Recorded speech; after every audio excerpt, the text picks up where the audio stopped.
사단장 나오라고. 군대가 뭔지도 모르는 계집이 감히 어디서 행패야? 썩어져. 위병소 상사가 비웃으며 내쫓으려던 그 여자, 지갑을 펼치자 은색별 3개가 빛났습니다. 대한민국 육군 최연소 중장이 결국 별을 버리고 똥차 속에 몸을 숨겨야 했던 이유, 과연 무슨 일이 있었던 걸까요? 영상 보시기 전에 구독과 좋아요 한번 눌러주시면 세상 사연에 큰 힘이 됩니다. 무료로 할 수 있는 소중한 응원, 더 좋은 이야기로 보답하겠습니다. 이제 시작하겠습니다. 대한민국 육군 역사상 최연소로 중장 계급장을 달게 된 강지훈은 38살의 나이로 경기도 양평에 위치한 제7기동군단 사령관실을 이끌고 있었습니다. 그녀의 사령관실 책상 위에는 한반도 지도를 펼쳐놓은 작전 지도가 펼쳐져 있었고, 벽면에는 특수전 사령부 제707 특수임무단 시절의 흑백 사진들이 조용히 과거를 증언하고 있었습니다. 강지훈은 오늘도 어김없이 새벽에 기상하여 10km를 달렸고, 사령관실에 도착한 이후로는 북한군의 최근 동향과 관련된 정보 보고서를 검토하고 있었습니다. 중장의 어깨에 달린 별 3개는 단순한 금속 장식이 아니었습니다. 그것은 24살의 육군 사관학교를 수석으로 졸업한 이후 14년간 쌓아온 땀과 피의 결정체였습니다. 그녀는 소위로 임관한 후 곧바로 특수전 사령부에 지원했습니다. 당시만 해도 여군 장교가 특수부대에 지원한다는 것 자체가 조롱거리였습니다. 하지만 강지훈은 남자 후보생들보다 더 많은 팔굽혀펴기를 해냈고, 더 빠르게 산악 지형을 주파했으며 더 정확하게 표적을 명중시켰습니다. 제707 특수임무단에서 그녀는 대테러 작전과 특수 침투 임무의 전문가로 성장했고, 30살의 소령으로 진급하며 작전과장을 맡았습니다. 그 후의 승진은 더욱 파격적이었습니다. 34살의 대령, 36살의 준장을 거쳐 불과 2년 만에 중장 계급장을 달았습니다. 육군본부의 일부 고위 장성들은 그녀의 빠른 승진에 대해 불만을 표시했지만, 강지훈의 작전 수행 능력과 리더십 앞에서는 아무도 공개적으로 이의를 제기하지 못했습니다. 그녀가 지휘한 부대는 언제나 최고의 전투준비 태세를 유지했고, 그녀의 판단은 언제나 정확했습니다. 강지훈은 참모들과 함께 다음 주에 예정된 연합훈련 계획을 최종 점검하고 있었습니다. 작전 참모가 훈련 시나리오를 설명하는 동안 그녀의 개인 휴대전화가 진동했습니다. 이 전화기는 일반적인 군용 휴대전화가 아니었습니다. 보안사령부에서 특별히 암호화 처리를 한 단말기로 오직 가족과의 긴급 연락용으로만 사용되었습니다. 화면에 표시된 발신자 이름은 강수진이었습니다. 강지훈보다 10살 어린 동생으로 현재 강원도 인제에 위치한 제12보병사단에서 소위로 복무 중이었습니다. 수진은 언니와 달리 조용하고 신중한 성격이었지만 정의감만큼은 누구에게도 뒤지지 않았습니다. 육군 사관학교를 졸업하고 임관한 지 이제 겨우 8개월째였습니다. 강지훈은 참모들에게 잠시 자리를 비우겠다는 신호를 보내고 사령관실 안쪽의 개인 공간으로 이동했습니다. 전화를 받는 순간 수진의 목 너머로 들려온 것은 평소에 차분한 동생의 목소리가 아니었습니다. 언니, 나 좀 살려줘. 여기 사람들 정상이 아니야? 주사를 강제로 수진의 목소리는 공포로 떨리고 있었습니다. 숨소리는 가빠졌고 말끝마다 울음이 섞여 있었습니다. 그리고 문장이 끝나기도 전에 전화가 끊겼습니다. 강지훈은 즉시 재차 전화를 걸었지만 통화 연결음만 계속될 뿐 아무도 받지 않았습니다. 20년 넘게 군 생활을 하면서 수많은 위기 상황을 경험한 강지훈이었지만 이 순간만큼은 손이 떨렸습니다. 그녀는 깊게 호흡하며 마음을 진정시켰습니다. 패닉 상태에서는 올바른 판단을 내릴 수 없다는 것을 누구보다 잘 알고 있었습니다. 강지훈은 즉시 군 인트라넷에 접속하여 제12보병사단의 최근 상황을 검색했습니다. 표면적으로는 아무 문제가 없었습니다. 정기훈련이 계획대로 진행되고 있었고 특이사항은 보고되지 않았습니다. 하지만 그녀의 직감은 달랐습니다. 수진이 마지막으로 남긴 단어들이 머릿속에서 계속 맴돌았습니다. 주사를 강제로라는 말은 무엇을 의미하는 것일까요? 강지우는 지난 한 달간 동생과 나눈 통화 내용을 떠올렸습니다. 수지는 최근 들어 부대 내부의 이상한 점들을 언급했었습니다.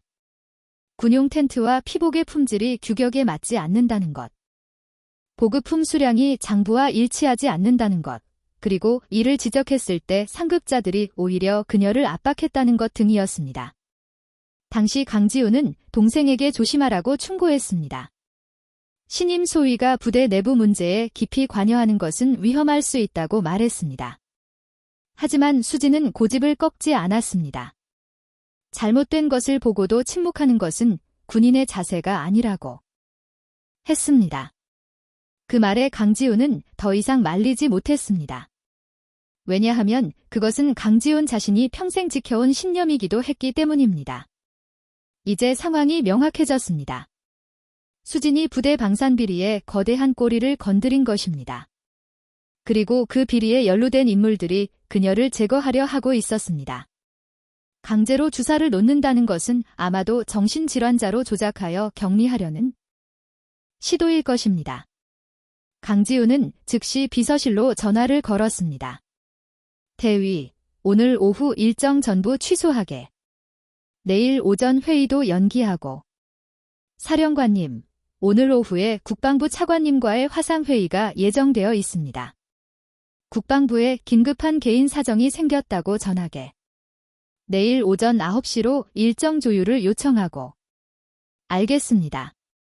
사령관님. 강지훈은 전화를 끊고 책상 서랍에서 개인 권총인 K5 권총을 꺼냈습니다. 탄창을 확인하고 안전장치를 건 후 허리춤에 숨겼습니다. 그리고 군복 상의를 벗고 서랍장에서 평상복을 꺼내 입었습니다. 검은색 터틀넥과 청바지, 그리고 편한 운동화였습니다. 사령관실을 나서기 전 강지훈은 벽에 걸린 제707 특수임무단 시절의 사진을 바라보았습니다. 25살에 그녀가 완전 군장을 메고 산악 지형에서 훈련 중인 모습이었습니다. 그때 그녀는 계급도, 명예도, 두려움도 없었습니다. 오직 임무 완수만이 있었을 뿐입니다. 오늘은 군단장이 아니라 언니로 움직인다. 강지훈은 스스로에게 다짐했습니다. 그녀는 사령관실 뒷문으로 빠져나가 개인 차량이 주차된 곳으로 향했습니다. 검은색 SUV 차량이었습니다. 군용 차량이 아닌 개인 소유의 차량이었기에 군 번호판이 아닌 일반 번호판이 달려 있었습니다.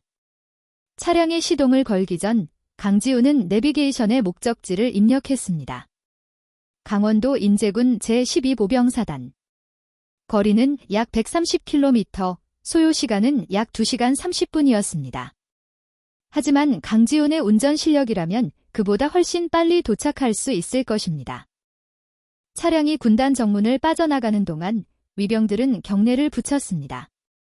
그들은 사복 차림의 운전자가 사령관이라는 것을 차량 번호로 알아보았습니다. 강지훈은 가볍게 답례하고 엑셀을 밟았습니다. 고속도로에 진입한 강지훈은 속도를 올렸습니다.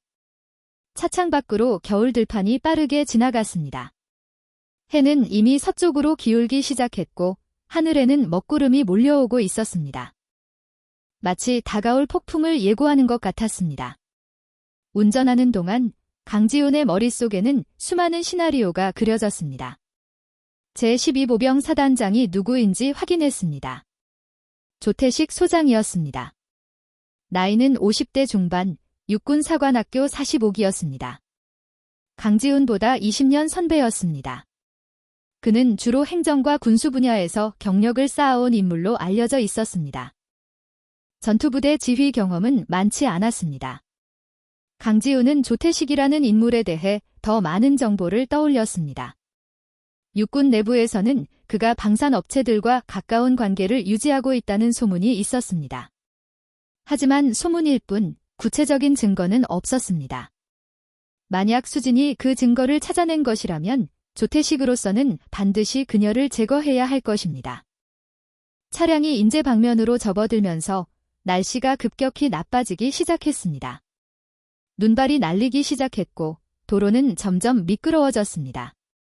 하지만 강지훈은 속도를 줄이지 않았습니다. 제707 특수임무단 시절 그녀는 야간 산악 주행훈련에서 언제나 최고 기록을 세웠습니다. 이 정도 눈길은 아무것도 아니었습니다. 강지훈의 차량이 제12보병사단 정문 앞에 도착했습니다. 위병소의 조명이 어둠 속에서 밝게 빛나고 있었습니다. 그녀는 차량을 천천히 위병소 앞으로 진입시켰습니다. 이제 시작이다. 별 3개를 단 중장이 아니라 동생을 구하러 온 언니로서의 싸움이 시작되는 것이다. 강지훈은 핸들을 꽉 쥐고 위병소를 향해 차량을 몰았습니다. 강지훈의 검은색 SUV 차량이 제12보병사단 정문 앞 감속 구간에 진입했습니다. 위병소 주변은 강력한 조명으로 대낮처럼 밝았고 차단기 앞에는 완전 군장을 한 병사 2명이 소총을 맨 채 경계 근무를 서고 있었습니다. 그들의 철모에는 헌병을 뜻하는 챔피 관장이 선명했습니다. 강지훈은 차량을 천천히 정지선 앞에 세웠습니다. 엔진 소리가 잦아들자 주변의 소리들이 들려왔습니다. 위병소 안에서 흘러나오는 라디오 소리, 병사들의 웃음소리, 그리고 누군가 과자 봉지를 뜯는 소리까지 들렸습니다.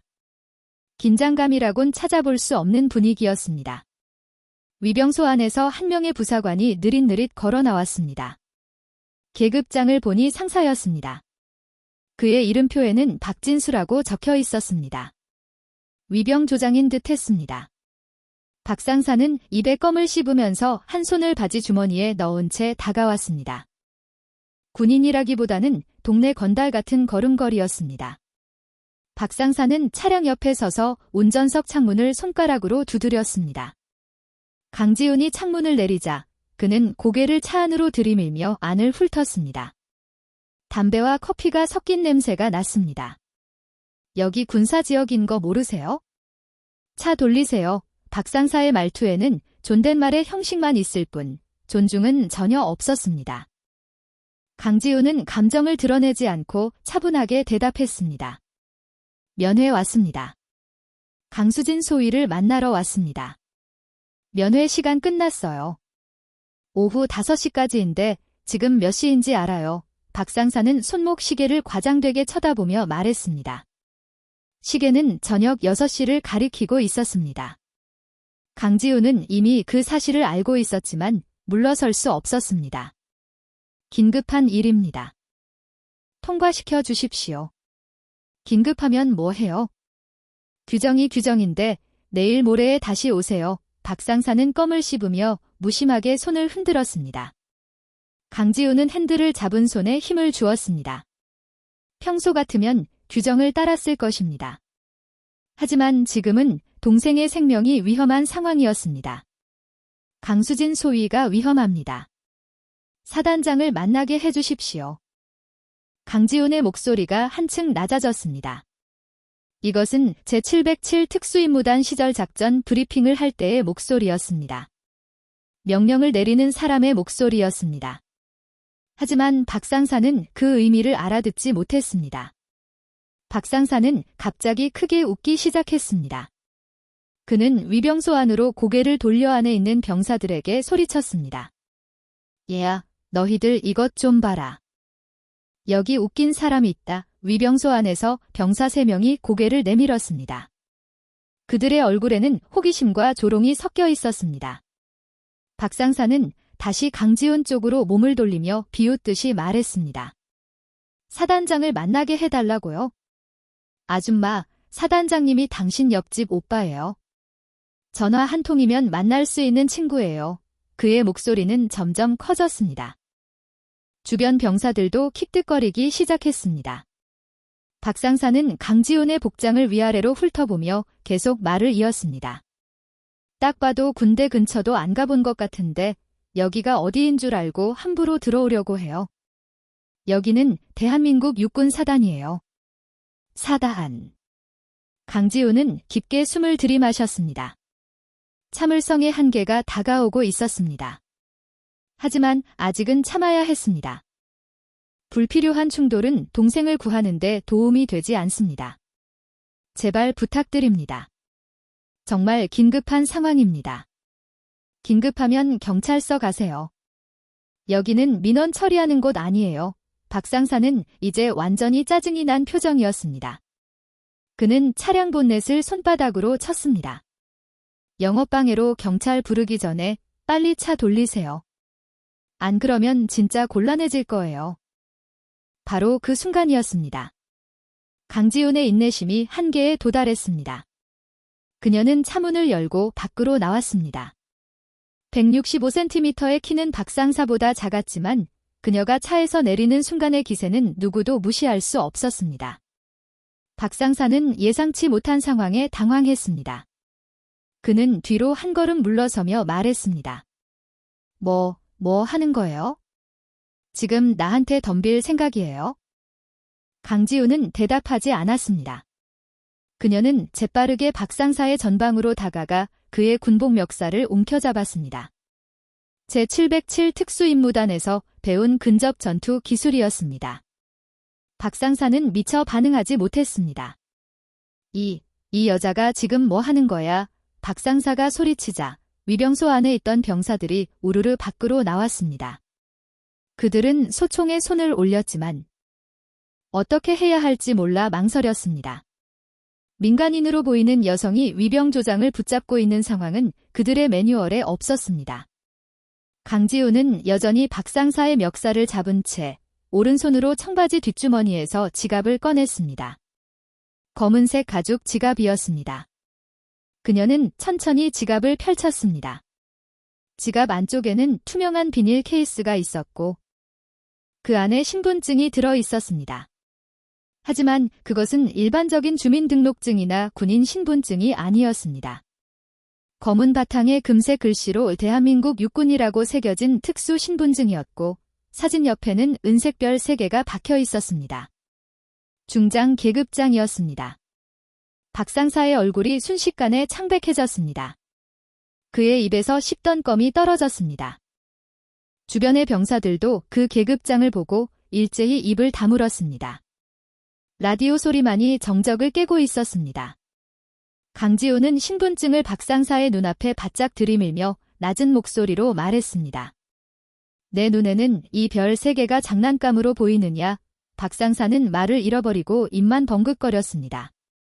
그의 이마에서 식은땀이 흘러내리기 시작했습니다. 강지훈은 계속해서 말했습니다. 대한민국 육군 중장 강지훈이다. 지금 당장 사단장에게 연락해라. 중장님.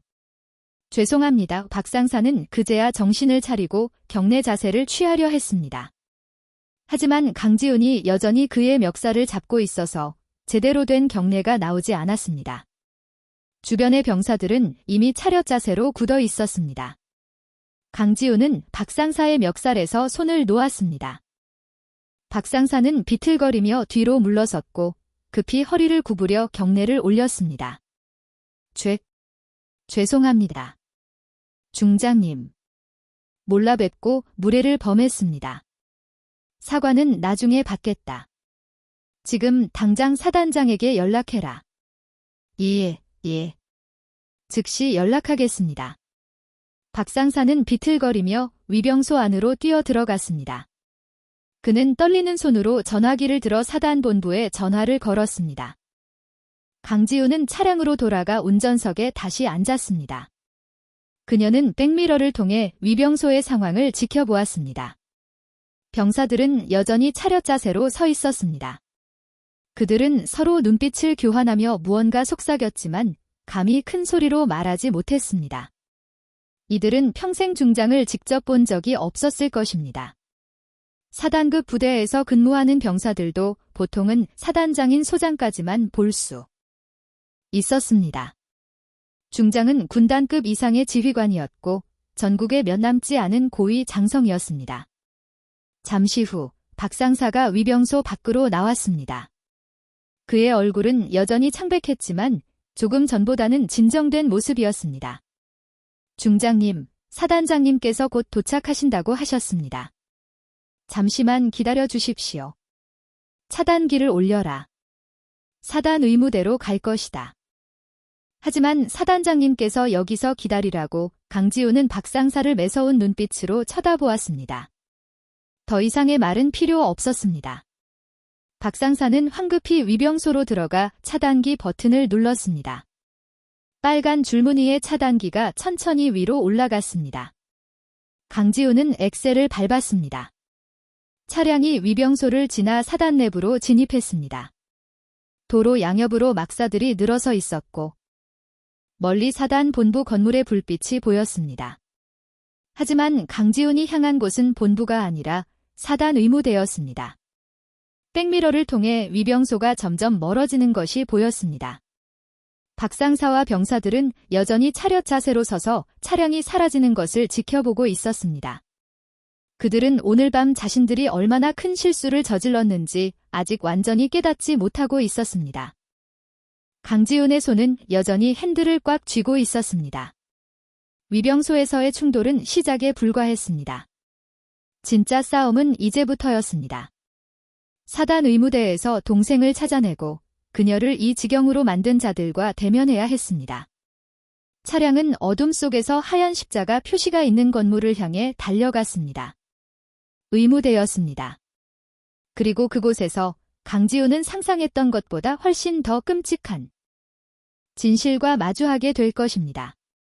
강지훈의 차량이 사단 의무대 앞 주차장에 급정거했습니다.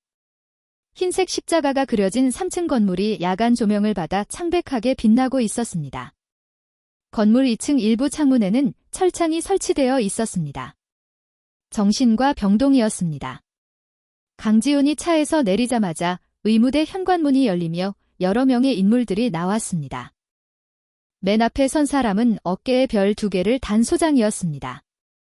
50대 중반으로 보이는 남성으로 체격은 다부지지만 얼굴에는 군인답지 않게 살이 쪄 있었습니다. 제12보병 사단장 조태식 소장이었습니다. 조 소장의 뒤에는 의무대장으로 보이는 대령 1명과 헌병대장으로 보이는 중령, 그리고 완전 군장을 한 헌병 병사 6명이 도열해 있었습니다. 마치 강지훈을 맞이할 준비를 하고 있었다는 듯한 진영이었습니다. 강지훈이 다가가자 조 소장이 먼저 경례를 붙였습니다. 그의 경례 동작은 정확했지만 눈빛에는 경계심이 가득했습니다. 제12보병 사단장 조태식 소장입니다. 중장님을 이렇게 뵙게 되어 영광입니다. 강지훈은 경례를 받으며 차갑게 대답했습니다. 강수진 소위는 어디 있습니까? 그 문제로 중장님께서 직접 오셨다니 고스럽습니다. 하지만 이것은 사단 내부 문제이므로 어디 있느냐고 물었습니다. 강지훈의 목소리가 한층 낮아졌습니다. 조 소장은 잠시 입술을 깨물더니 뒤로 물러서며 말했습니다. 의무대 2층 격리 병동에 있습니다. 하지만 지금은 면회 불가능합니다. 무슨 이유로 격리했습니까? 강수진 소위가 심각한 정신 질환 증세를 보였기 때문입니다. 군의관의 진단에 따르면 급성 조현병으로 추정되며 자해 및 타해 위험이 있어 부득이하게 격리 조치했습니다. 조 소장의 말은 매끄러웠습니다. 마치 미리 준비한 답변처럼 들렸습니다. 강지훈은 그의 눈을 똑바로 쳐다보았습니다. 조현병은 하루아침에 발병하지 않습니다. 이전에 어떤 징후가 있었습니까? 최근 일주일간 이상 행동이 목격되었습니다. 혼잣말을 하고 환청을 호소했으며 상관에게 논리적이지 않은 주장을 반복했습니다. 구체적으로 어떤 주장이었습니까? 조 소장은 잠시 망설이다가 대답했습니다. 부대 보급품에 문제가 있다는 주장이었습니다. 하지만 조사 결과 아무런 문제가 없었고 강소위의 착각으로 판명되었습니다. 그 후로 증세가 더 악화되어 격리하게 되었습니다. 강지훈은 조 소장의 말이 거짓임을 직감했습니다. 수진은 평생 정신질환과는 거리가 먼 사람이었습니다. 육군 사관학교 입학 전 신체 검사와 정신감정을 통과했고 임관 후에도 정기건강검진에서 이상이 없었습니다. 하루아침에 조현병이 발병할 리 없었습니다. 진단서를 보여주십시오. 지금 당장은 준비되지 않았습니다. 내일 아침 공식 문서로 전달해 드리겠습니다. 지금 당장 동생을 만나겠습니다. 강지훈이 의무대 건물로 걸어가려 하자 조 소장이 앞을 가로막았습니다. 그의 뒤에서 헌병들이 일제히 앞으로 나섰습니다. 중장님, 규정상 격리 환자에 대한 면회는 담당 군의관의 허가가 필요합니다. 지금은 야간이라 군의관이 퇴근한 상태입니다. 비켜주십시오. 이것은 명령입니다. 강지훈의 목소리에는 더 이상 협상의 여지가 없었습니다. 하지만 조 소장도 물러서지 않았습니다. 그는 오히려 한 걸음 더 다가서며 낮은 목소리로 말했습니다. 중장님, 이것은 사단장 권한에 속하는 문제입니다. 아무리 중장님이시라 해도 타 부대의 내부 문제에 간섭할 수는 없습니다. 이것은 군법에 명시된 사항입니다. 군법 이전에 인간의 도리가 있습니다. 마지막으로 말합니다. 비켜주십시오. 두 사람의 대치가 계속되는 동안 긴장감이 고조되었습니다. 헌병들은 손을 소총에 올렸고 의무대 건물 안에서는 간호사들이 창문 너머로 상황을 지켜보고 있었습니다. 바로 그때 강지훈이 조 소장의 옆을 스쳐 지나가며 의무대 건물로 뛰어 들어갔습니다. 제707 특수임무단에서 수년간 단련한 순발력이었습니다. 조 소장이 미처 반응하기도 전에 강지훈은 이미 현관문을 지나 복도로 진입했습니다. 중장님, 지금 뭐 하시는 겁니까? 조 소장이 뒤쫓아왔지만 강지훈은 이미 계단을 올라가고 있었습니다. 2층으로 올라가는 계단 입구에는 격리병동이라는 표지판이 붙어 있었습니다. 강지훈은 주저없이 계단을 올랐습니다. 2층 복도는 1층과 달리 음습하고 어두웠습니다. 형광등 몇 개가 깜빡거렸고 복도 끝에는 철문이 굳게 닫혀 있었습니다. 철문 옆에는 경고 표지판이 붙어 있었습니다. 무단 출입 금지 격리구역. 강지훈이 문이 손잡이를 잡아당겼지만 잠겨 있었습니다. 전자식 도어락이 달려 있었고 비밀번호를 입력해야 열리는 구조였습니다. 그녀는 뒤를 돌아보았습니다. 조 소장과 헌병들이 계단을 올라오고 있었습니다. 강지훈은 결단을 내렸습니다. 그녀는 뒤로 두 걸음 물러서더니 철문을 향해 발차기를 날렸습니다. 제707 특수임무단에서 배운 근접 전투 기술이었습니다. 첫 번째 발차기에 도어락 주변이 휘었고 두 번째 발차기에 철문이 벽에서 떨어져 나갔습니다. 중장님. 지금 즉시 멈추십시오. 조 소장의 목소리가 뒤에서 들렸지만 강지훈은 개의치 않았습니다. 그녀는 철문을 밀어젖히고 격리병동 안으로 들어갔습니다. 격리병동 내부는 좁은 복도 양쪽으로 4개의 병실이 있었습니다. 각 병실 문에는 작은 창문이 달려 있었고 모두 안쪽에서 자물쇠로 잠겨 있었습니다. 강지훈은 첫 번째 병실 창문을 통해 안을 들여다보았습니다. 비어 있었습니다. 두 번째 병실도 비어 있었습니다. 세 번째 병실 역시 마찬가지였습니다. 그리고 네 번째 병실, 복도 끝의 마지막 병실 창문을 통해 강지훈은 그것을 보았습니다. 병실 안, 침대 위에 누워있는 사람이 있었습니다. 흰색 환자복을 입고 있었고 사지가 침대 난간에 묶여 있었습니다. 머리카락이 흐트러져 얼굴을 가렸지만 강지훈은 단번에 알아볼 수 있었습니다. 강수진이었습니다. 강지훈의 가슴에서 뜨거운 무언가가 치솟았습니다. 분노였습니다. 그녀는 병실 문을 발로 차기 시작했습니다. 한 번, 두 번, 세 번, 네 번째 발차기에 문짝이 부서지며 열렸습니다. 강지훈이 병실 안으로 뛰어 들어갔습니다. 침대에 가까이 다가가자 수진의 상태가 더 명확하게 보였습니다. 그녀의 눈은 풀려 있었고 입술은 바짝 말라 갈라져 있었습니다. 팔과 다리를 묶은 가죽끈에는 피가 묻어 있었습니다. 발버둥친 흔적이었습니다. 수진아. 언니야. 정신 차려. 강지훈이 수진의 뺨을 가볍게 두드렸지만 반응이 없었습니다. 수진의 눈동자는 초점이 없었고 호흡은 얕고 불규칙했습니다. 강지훈은 침대 옆 테이블에 놓인 주사기와 약병을 보았습니다. 약병 라벨에는 할로페리돌이라고 적혀 있었습니다. 강력한 항정신병 약물이었습니다. 이 약을 얼마나 투여한 겁니까? 강지훈이 뒤를 돌아보았습니다. 조 소장이 병실 입구에 서 있었습니다. 그의 얼굴에는 당황한 기색이 역력했지만 여전히 태어난 척하고 있었습니다. 규정에 따른 치료입니다. 환자가 폭력적인 성향을 보여 진정제를 투여했습니다. 진정제가 아니라 독극물입니다.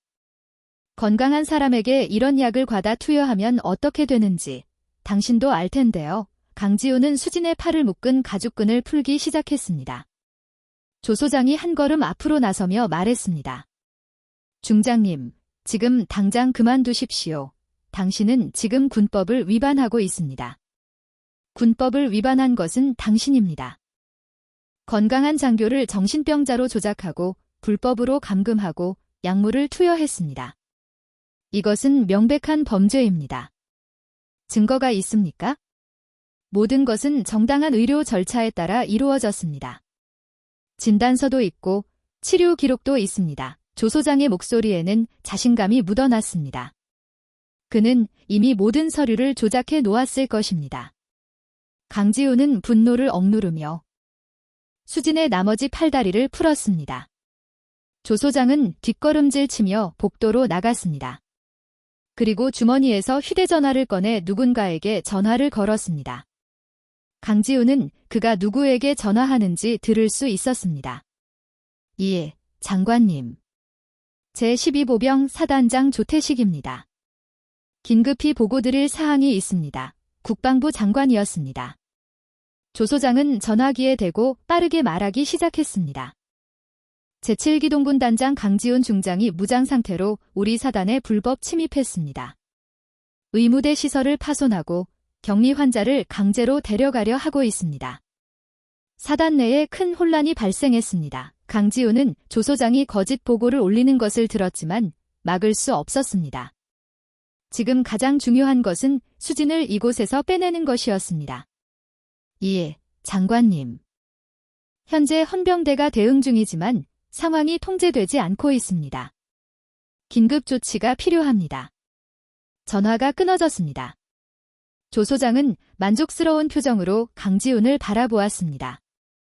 중장님, 이제 끝났습니다. 곧 국방부에서 당신에 대한 조치가 내려올 것입니다. 강지훈은 대답하지 않았습니다. 그녀는 수진을 침대에서 일으켜 세우려 했지만 수진은 스스로 서지 못했습니다. 약물의 영향으로 근육에 힘이 없었습니다. 강지훈은 수진을 등에 업었습니다. 바로 그때 조 소장의 휴대전화가 다시 울렸습니다. 그는 전화를 받고 짧게 대화한 후 강지훈을 향해 비열한 웃음을 지었습니다. 국방부 장관의 명령입니다. 강지훈 중장에 대한 체포영장이 발부되었습니다. 헌병대는 즉시 강 중장을 구금하십시오. 복도에 대기하고 있던 헌병들이 일제히 병실 안으로 진입했습니다. 하지만 그들은 선뜻 강지훈에게 다가오지 못했습니다. 아무리 체포 명령이 떨어졌다 해도 중장을 직접 체포한다는 것은 엄청난 부담이었습니다. 강지훈은 수진을 업은 채 헌병들을 향해 걸어갔습니다. 헌병들은 본능적으로 길을 비켜주었습니다. 당당한 기세 앞에서 그들은 아무것도 할 수 없었습니다. 하지만 복도 끝에서 조 소장이 소리쳤습니다. 지금 당장 체포하지 못할까? 이것은 명령이다. 그제야 헌병들이 정신을 차리고 강지훈을 포위했습니다. 상황은 최악으로 치달았습니다. 이제 강지훈은 동생을 구하기 위해 군법을 어기고 전국의 수배를 받는 신세가 되었습니다. 강지훈이 수진을 업은 채 의무대 복도를 빠져나가려는 순간 사단 전체에 비상 사이렌이 울리기 시작했습니다. 낮고 긴 사이렌 소리가 밤 공기를 찢으며 퍼져나갔습니다. 이것은 부대 침입이나 중대 사고 발생 시에만 울리는 1급 경보였습니다. 조태식 소장이 사단 본부에 비상 발령을 지시한 것이 분명했습니다. 멀리서 군화 소리가 들렸습니다. 여러 명이 동시에 달려오는 소리였습니다. 헌병대 병력이 의무대로 집결하고 있었습니다. 강지훈은 1층 계단을 내려가며 빠르게 상황을 판단했습니다. 정문으로 나가는 것은 불가능했습니다. 이미 위병소에 연락이 갔을 것이고 모든 출입구가 봉쇄되었을 것입니다. 그렇다면 다른 방법을 찾아야 했습니다. 의무대 1층 복도 끝에는 비상구가 있었습니다. 그곳은 건물 뒤편 주차장으로 연결되어 있었습니다. 강지훈은 수진을 단단히 업고 비상구 쪽으로 달렸습니다. 뒤에서 헌병들이 쫓아왔지만 그녀는 이미 비상구 문을 열고 밖으로 나갔습니다. 건물 뒤편은 앞쪽보다 어두웠습니다. 가로등이 몇 개 없어서 그림자가 짙게 드리워져 있었습니다. 강지훈의 차량은 정문 주차장에 있었기 때문에 다른 차를 찾아야 했습니다. 그녀는 주차장을 훑어보았습니다. 군용 트럭 몇 대와 승용차 3대가 주차되어 있었습니다. 하지만 차량을 탈취한다 해도 정문을 통과하는 것은 불가능했습니다. 사단 전체가 비상 상태인 지금 정문은 물론이고 모든 펜스가 감시되고 있을 것입니다. 강지훈은 다른 방법을 생각해야 했습니다. 바로 그때 의무대 건물 모퉁이에서 헌병 4명이 나타났습니다. 그들은 강지훈을 발견하고 소총을 겨누었습니다. 움직이지 마십시오. 손을 들어 올리십시오. 강지훈은 수진을 업고 있어서 손을 들 수 없었습니다. 그녀는 헌병들을 똑바로 바라보며 낮은 목소리로 말했습니다. 나는 대한민국 육군 중장이다. 총을 내려라. 헌병들은 잠시 망설였습니다. 그들의 손이 떨리고 있었습니다. 장군에게 총을 겨눈다는 것은 상상도 할 수 없는 일이었습니다. 하지만 그들에게는 명령이 떨어진 상태였습니다. 중장님, 체포영장이 발부되었습니다. 저항하지 마시고 순순히 따라주십시오. 강지훈은 대답 대신 재빠르게 허리춤에서 K5 권총을 꺼내 공중으로 한 발 쏘았습니다. 총성이 밤 공기를 갈랐습니다. 헌병들은 반사적으로 몸을 숙였고 그 틈에 강지훈은 주차장 반대편으로 달렸습니다. 주차장 뒤편은 사단 경계 펜스와 맞닿아 있었습니다. 높이 3m의 철조망 펜스였습니다. 강지훈은 수진을 잠시 내려놓고 펜스를 살펴보았습니다. 펜스 위쪽에는 철조망이 감겨 있었지만 넘을 수 없는 것은 아니었습니다. 그녀는 재빠르게 군복 상의를 벗어 철조망 위에 던졌습니다. 그리고 수진을 다시 업고 오르기 시작했습니다. 제707 특수임무단 시절 수없이 반복했던 장애물 극복 훈련이었습니다. 한 손으로 수진을 붙잡고 다른 한 손과 2발로 펜스를 오르는 것은 쉽지 않았지만 불가능하지는 않았습니다. 펜스 꼭대기에 도달했을 때 뒤에서 다시 총성이 들렸습니다. 경고 사격이었습니다. 헌병들이 주차장으로 들어오고 있었습니다. 강지훈은 주저하지 않고 펜스 반대편으로 뛰어내렸습니다. 착지 순간 발목에 충격이 왔지만 견딜 만했습니다. 펜스 밖은 민간 지역이었습니다. 농경지와 야산이 펼쳐져 있었습니다. 강지훈은 어둠을 이용해 야산 쪽으로 달렸습니다. 수진은 여전히 의식이 없었지만 호흡은 규칙적이었습니다. 강지훈은 안도의 한숨을 내쉬며 계속 달렸습니다. 약 30분간 산길을 달린 후 강지훈은 작은 마을 도로에 도착했습니다. 멀리 가로등 불빛이 보였습니다. 그녀는 도로변에 수진을 내려놓고 잠시 숨을 고르며 다음 행동을 계획했습니다. 지금 당장 필요한 것은 이동수단과 안전한 은신처였습니다. 강지훈은 주머니에서 휴대전화를 꺼냈습니다. 연락할 수 있는 사람은 많지 않았습니다. 군 내부 인맥은 모두 조태식의 거짓 보고를 믿고 있을 것이고 가족들에게 연락하면 그들까지 위험에 빠뜨릴 수 있었습니다. 강지훈은 전화번호부를 훑어보다가 한 이름에서 멈췄습니다. 백승호. 그는 제707 특수임무단 시절 강지훈의 교관이었던 인물이었습니다. 이미 10년 전에 원사 계급으로 전역했고 현재는 경기도 포천에서 양돈 농장을 운영하고 있다는 소식을 들었습니다. 백승호 원사는 전설적인 인물이었습니다. 베트남전에 참전한 경력이 있었고 특수전 분야에서 30년 넘게 복무한 베테랑이었습니다. 강지훈이 제707 특수임무단에 배치되었을 때 백 원사는 그녀에게 생존 기술과 전투 기술을 가르쳤습니다. 엄격했지만 공정했고 여군이라는 이유로 차별하지 않았습니다. 강지훈은 백 원사의 전화번호를 찾아 전화를 걸었습니다. 신호음이 몇 번 울린 후 굵은 목소리가 들렸습니다. 여보세요? 원사님, 저 강지훈입니다. 전화 너머로 잠시 침묵이 흘렀습니다. 그리고 백원사의 목소리가 다시 들렸습니다. 이번에는 조금 놀란 듯 했습니다. 강 중장님, 이 시간에 무슨 일이십니까?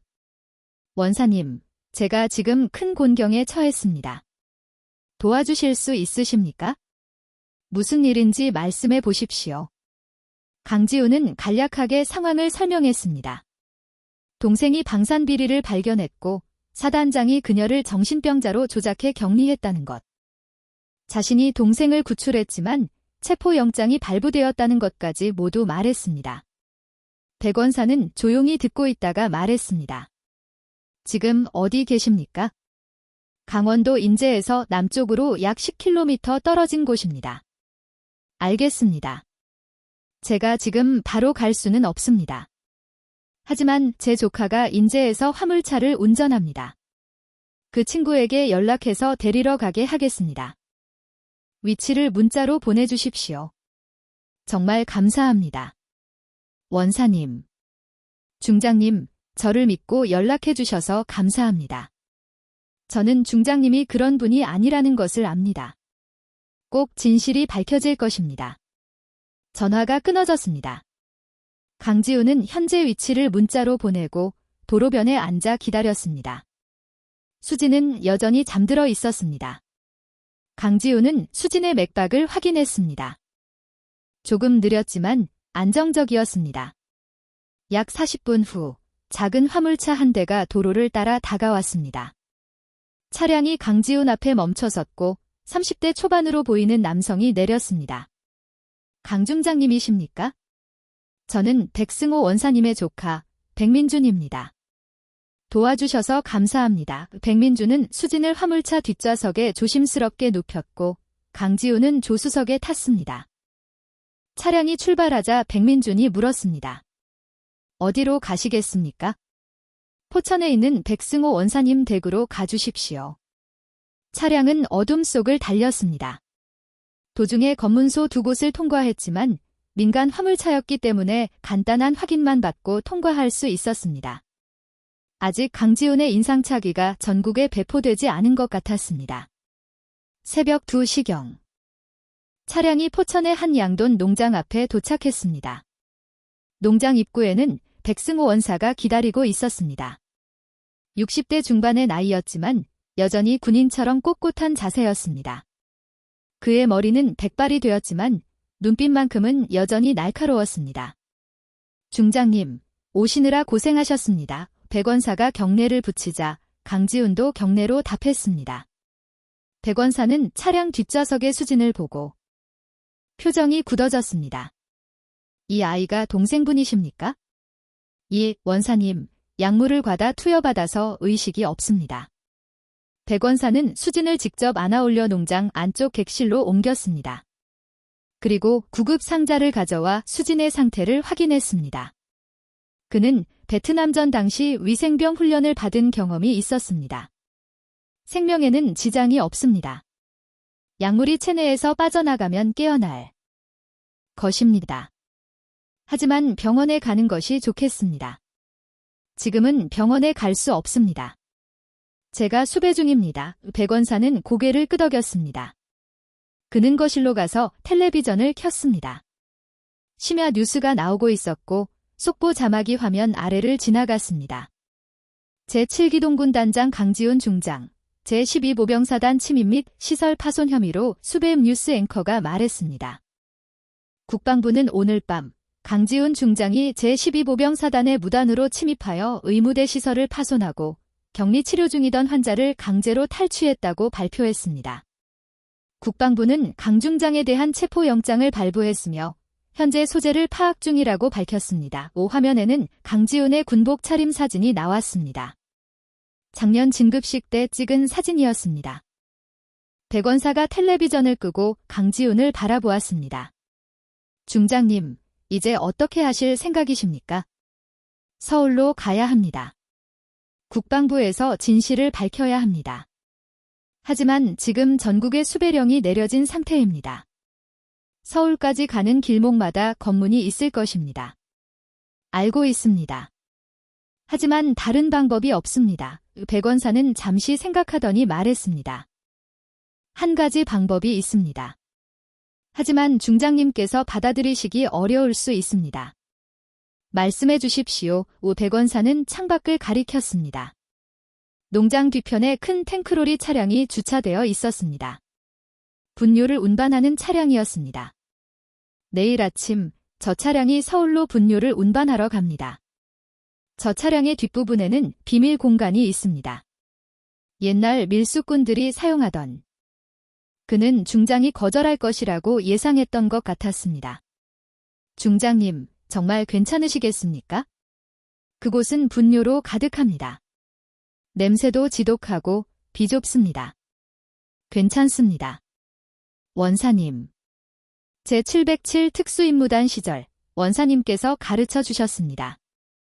임무를 위해서는 어떤 것도 감수해야 한다고 백원사의 눈가에 미소가 번졌습니다.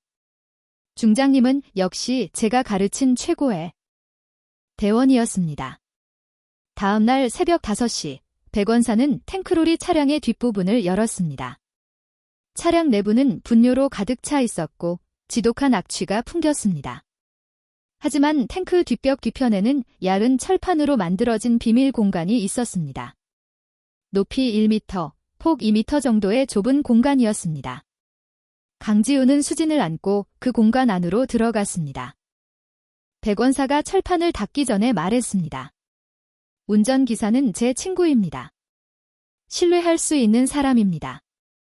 서울 용산까지 약 3시간 걸립니다. 견디십시오. 감사합니다. 원사님. 이 은혜는 평생 잊지 않겠습니다. 철판이 닫히고 어둠이 찾아왔습니다. 차량이 출발하자 분뇨 탱크의 액체가 출렁거리는 소리가 들렸습니다. 악취는 상상을 초월했습니다. 강지우는 수진을 꼭 안고 숨을 참았습니다. 별 3개를 단 중장에서 분뇨 탱크의 숨은 도망자로의 전락이었습니다. 하지만 강지우는 후회하지 않았습니다. 이것은 동생을 지키기 위한 선택이었고 진실을 밝히기 위한 여정이었습니다. 탱크로리는 서울을 향해 달렸습니다. 그리고 그 안에서 대한민국 육군 최연소 중장은 어둠 속에서 새로운 싸움을 준비하고 있었습니다. 분뇨 탱크 안의 시간은 지옥과도 같았습니다. 비밀 공간은 비좁아서 강지우는 수진을 안은 채 웅크린 자세로 있어야 했습니다. 철판 너머로 분뇨가 출렁거리는 소리가 끊임없이 들렸고 악취는 숨을 쉴 때마다 코와 목을 찔렀습니다. 탱크로리가 고속도로에 진입한 것은 새벽 6시경이었습니다. 차량의 진동이 규칙적으로 변하면서 속도가 빨라졌습니다. 강지우는 어둠 속에서 수진의 호흡을 확인했습니다. 다행히 수진의 숨소리가 조금씩 안정되어 가고 있었습니다. 약물의 효과가 서서히 빠져나가고 있는 것 같았습니다. 1시간쯤 지났을 때 차량이 속도를 줄이며 멈춰섰습니다. 검문소였습니다. 강지우는 숨을 죽이고 밖의 소리에 귀를 기울였습니다. 어디 가십니까? 헌병의 목소리였습니다. 서울 용산입니다. 분뇨 처리하러 갑니다. 운전기사의 목소리는 태연했습니다. 잠시 침묵이 흐른 후 헌병이 다시 물었습니다. 뒤쪽 확인 좀 하겠습니다. 강지훈의 심장이 빠르게 뛰기 시작했습니다. 만약 탱크를 열어본다면 비밀 공간이 발각될 수 있었습니다. 하지만 운전기사는 여전히 침착했습니다. 확인하시려면 하십시오. 하지만 냄새가 지독합니다. 마스크 준비하셨습니까? 아, 됐습니다. 그냥 가십시오. 헌병은 탱크에서 풍겨나오는 악취를 맡고는 더 이상 확인하지 않았습니다. 차량이 다시 출발했고 강지훈은 안도의 한숨을 내쉬었습니다. 백승호 원사의 말대로 아무도 똥차를 깊이 뒤지려 하지 않았습니다. 검문소를 두 곳 더 통과한 후 오전 8시경 차량이 서울 용산구 어딘가에 도착했습니다. 차량이 완전히 멈추고 엔진이 꺼졌습니다. 잠시 후 탱크 뒤편의 철판이 열렸습니다. 밝은 아침 햇살이 비밀 공간 안으로 쏟아져 들어왔습니다. 운전기사가 밖에서 말했습니다. 중장님, 도착했습니다. 여기는 용산구 폐기물 처리장입니다. 국방부 청사까지는 약 3km 떨어져 있습니다. 강지우는 수진을 안고 밖으로 나왔습니다. 신선한 공기가 폐 속으로 들어왔지만 그녀의 옷에서는 여전히 지독한 냄새가 풍겼습니다. 운전기사는 준비해온 물통과 수건을 건넸습니다. 이것으로 조금이나마 씻으십시오. 그리고 이 옷을 입으십시오. 운전기사는 깨끗한 작업복 한 벌을 꺼냈습니다. 강지우는 감사의 인사를 하고 수진을 처리장 구석에 조심스럽게 눕힌 후 물로 얼굴과 손을 씻었습니다. 냄새는 완전히 지워지지 않았지만 그나마 견딜 만해졌습니다. 작업복으로 갈아입는 동안 수진의 눈꺼풀이 떨렸습니다. 그리고 천천히 눈을 떴습니다. 초점 없던 눈동자에 조금씩 생기가 돌아왔습니다. 언니, 수진의 목소리는 약했지만 분명했습니다. 강지우는 수진의 손을 꽉 잡았습니다. 수진아, 정신 차렸구나. 괜찮니? 여기가 어디예요? 저는 분명 부대 의무대에 지금은 설명할 시간이 없어. 일단 안전한 곳으로 가자. 강지우는 수진을 일으켜 세웠습니다. 수진은 비틀거렸지만 스스로 설 수 있었습니다. 약물의 효과가 대부분 사라진 것 같았습니다. 운전기사가 택시를 불러주었고 두 사람은 택시에 올라탔습니다. 국방부 청사로 가주세요. 택시 기사가 의아한 눈으로 두 사람을 흘긋 쳐다보았습니다. 남루한 작업복 차림에 이상한 냄새가 나는 손님들이었습니다. 하지만 그는 묻지 않고 차를 출발시켰습니다. 차창 밖으로 서울 시내가 지나갔습니다. 출근 시간이라 도로는 혼잡했습니다. 강지우는 휴대전화로 뉴스를 확인했습니다. 포털 사이트 메인 화면에는 자신에 대한 기사가 도배되어 있었습니다. 육군 중장 부대 침입 사건. 국방부 긴급기자 회견 예정이라는 제목이 눈에 들어왔습니다. 기사를 클릭하자 세부 내용이 나왔습니다. 국방부 장관이 오전 10시에 긴급기자회견을 열어 강지훈 중장 사건에 대해 발표할 예정이라는 내용이었습니다. 강지훈은 시계를 확인했습니다. 오전 9시 20분이었습니다. 40분 안에 국방부 청사에 도착해야 했습니다. 수진이 조용히 물었습니다. 언니, 우리 지금 뭐 하는 거예요? 진실을 밝히러 가는 거야? 내가 찾아낸 증거가 있어? 수진은 잠시 생각하더니 고개를 끄덕였습니다. 제 군복 주머니에 USB가 있어요. 거기에 모든 증거가 담겨 있어요. 불량 군용품 납품 계약서, 뒷돈 거래 내역, 녹취록까지 전부요. 지금 그 군복은 어디 있니? 의무대 병실에 두고 왔어요. 제가 격리되기 전에 옷을 벗겨서 강지훈의 표정이 굳어졌습니다. 증거가 없다면 진실을 입증할 방법이 없었습니다. 하지만 수진이 다시 말했습니다.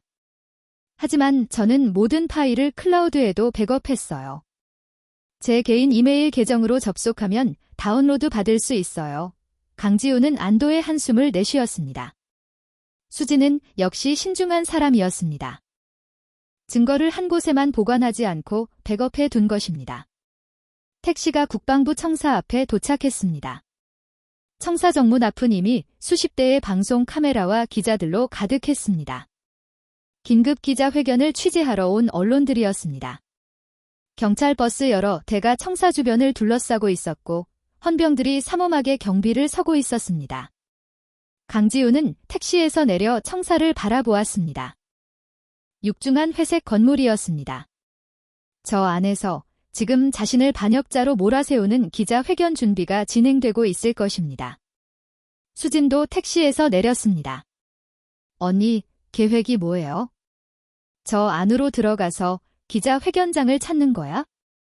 그리고 모든 사람들 앞에서 진실을 밝히는 거지? 하지만 언니는 지금 수배 중이잖아요. 청사에 들어가는 순간 체포될 거예요. 알아. 하지만 다른 방법이 없어.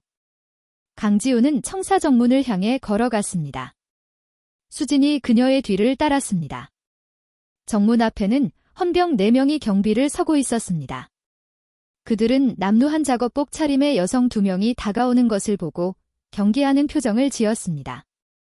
여기는 출입통제 구역입니다. 물러나 주십시오. 헌병 중 한 명이 말했습니다. 강지훈은 멈추지 않고 계속 걸어갔습니다. 헌병들이 앞을 가로막았고 그중 한 명이 강지훈의 얼굴을 자세히 쳐다보았습니다. 그의 눈이 커졌습니다. 당신, 강지훈 중장 아닙니까? 순간 정문 앞이 술렁거렸습니다. 다른 헌병들도 강지훈을 알아보았고 즉시 무전기로 상황을 보고했습니다. 하지만 강지훈은 당당하게 그들을 마주보며 말했습니다. 맞다. 나는 대한민국 육군 중장 강지훈이다. 국방부 장관을 만나러 왔다. 헌병들은 당황했습니다. 그들은 총을 겨눠야 할지 경례를 해야 할지 몰라 망설였습니다. 수배 중인 중장을 어떻게 대해야 하는지에 대한 매뉴얼은 없었습니다. 바로 그때 청사 내부에서 고위 장교 여러 명이 뛰어나왔습니다. 그들은 강지훈을 보고 놀란 표정을 지었습니다. 그중 한 명이 앞으로 나서며 말했습니다. 강 중장님, 지금 무슨 짓을 하시는 겁니까? 당신에게는 체포영장이 발부되었습니다. 강지훈은 그 장교를 똑바로 쳐다보았습니다. 그는 국방부 인사참모장인 김철수 소장이었습니다. 강지훈과 같은 육군사관학교 출신으로 그녀보다 5기수 선배였습니다. 김 소장님, 저는 기자회견장에 들어가겠습니다. 막지 마십시오. 불가능합니다. 지금 당장 헌병대에 인계하십시오. 강지훈은 김 소장을 지나쳐 청사 안으로 걸어 들어가려 했습니다. 헌병들이 그녀를 막으려 했지만 그녀의 눈빛 앞에서 주춤거렸습니다. 20년 넘게 군 생활을 하며 쌓아온 장군의 기세는 그 어떤 무기보다 강력했습니다. 하지만 김 소장이 명령을 내렸습니다. 강 중장을 구금하라. 이것은 명령이다. 헌병들이 마침내 강지훈에게 다가왔습니다. 그들은 떨리는 손으로 강지훈의 팔을 잡으려 했습니다. 바로 그 순간이었습니다. 청사 정문 밖에서 취재하던 기자들이 일제히 카메라를 들고 달려왔습니다. 그들은 강지훈을 알아보았고 이것이 특종임을 직감했습니다. 수십 개의 카메라가 강지훈을 향했고 기자들이 질문을 쏟아냈습니다. 중장님, 왜 부대에 침입하셨습니까? 동생분을 강제로 데려온 이유가 무엇입니까? 국방부에 하실 말씀이 있으십니까? 강지훈은 카메라를 똑바로 쳐다보며 말했습니다. 저는 진실을 밝히러 왔습니다. 제12보병사단에서 거대한 방산비리가 벌어지고 있으며 이를 발견한 제 동생이 사단장에 의해 정신병자로 조작되어 불법 감금되었습니다. 저는 동생을 구했을 뿐입니다. 김 소장의 얼굴이 굳어졌습니다. 그는 기자들을 향해 소리쳤습니다. 지금 취재를 중단하십시오. 이것은 군사보안 지역입니다. 하지만 기자들은 물러서지 않았습니다. 오히려 더 많은 질문이 쏟아졌습니다. 혼란 속에서 강지훈은 수진의 손을 잡고 청사 안으로 들어갔습니다. 헌병들은 카메라 앞에서 중장을 강제로 제압할 수 없었습니다. 강지훈은 청사 내부 복도를 빠르게 지나 기자회견장으로 향했습니다. 기자회견장은 2층에 있었습니다. 복도 곳곳에서 국방부 직원들이 놀란 눈으로 그녀를 바라보았지만 아무도 막지 못했습니다. 기자회견장 앞에 도착했을 때 국방부 장관의 비서관 2명이 문을 지키고 있었습니다. 그들은 강지훈을 보고 당황했습니다. 중장님, 여기는 들어갈 수 없습니다. 비켜라. 내가 들어가야 할 이유가 있다. 강지훈이 문 손잡이를 잡았습니다. 비서관들이 막으려 했지만 그녀의 힘을 당해낼 수 없었습니다. 문이 열렸고 기자회견장 내부가 보였습니다.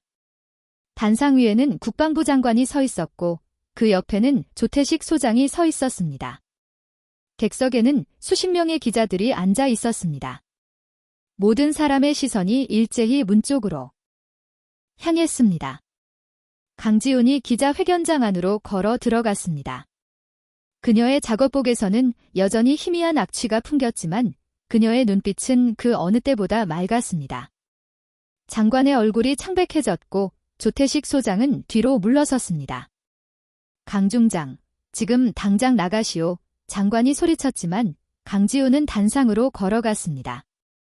수진이 그녀의 뒤를 따랐습니다. 기자들은 카메라를 들어 이 장면을 찍기 시작했습니다. 생중계였습니다. 강지훈은 단상 위에 놓인 노트북 앞에 섰습니다. 수진이 빠르게 자신의 이메일에 접속하여 백업 파일을 다운로드했습니다. 그리고 USB의 파일을 옮겼습니다. 이것이 진실입니다. 강지훈이 USB를 노트북에 꽂았습니다. 대형 화면에 파일들이 나타났습니다. 계약서, 거래 내역서, 그리고 녹음 파일이었습니다. 강지훈이 첫 번째 녹음 파일을 재생했습니다. 회의실에서 녹음된 듯한 목소리들이 스피커로 흘러나왔습니다. 조태식 소장의 목소리였습니다. 이번 군용 텐트 납품권으로 30억은 챙길 수 있을 겁니다. 품질 검사는 제가 알아서 처리하겠습니다. 또 다른 목소리가 대답했습니다. 그럼 장관님 몫은 10억으로 하겠습니다.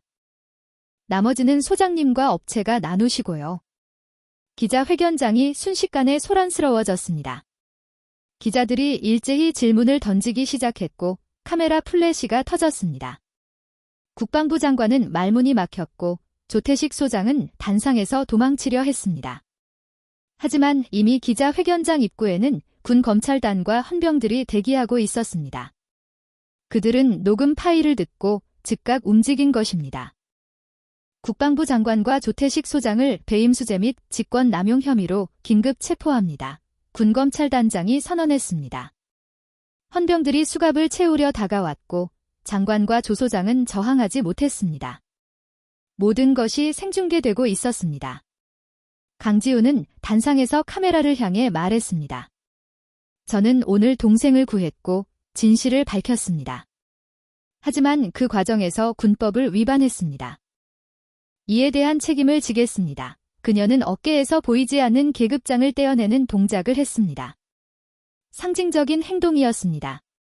대한민국 육군 최연소 중장 강지훈은 스스로 그 자리에서 물러났습니다. 하지만 기자회견장에 모인 모든 사람들은 알고 있었습니다. 그녀가 지켜낸 정의는 그 어떤 계급장보다 빛나는 별이라는 것을 말입니다. 오늘 이야기 어떠셨나요? 강지훈 중장은 별 3개의 자존심을 버리고 똥차에 몸을 숨겼지만 그 선택이야말로 진정한 용기였습니다. 때로는 내려놓는 것이 지키는 것보다 더 큰 힘이 됩니다.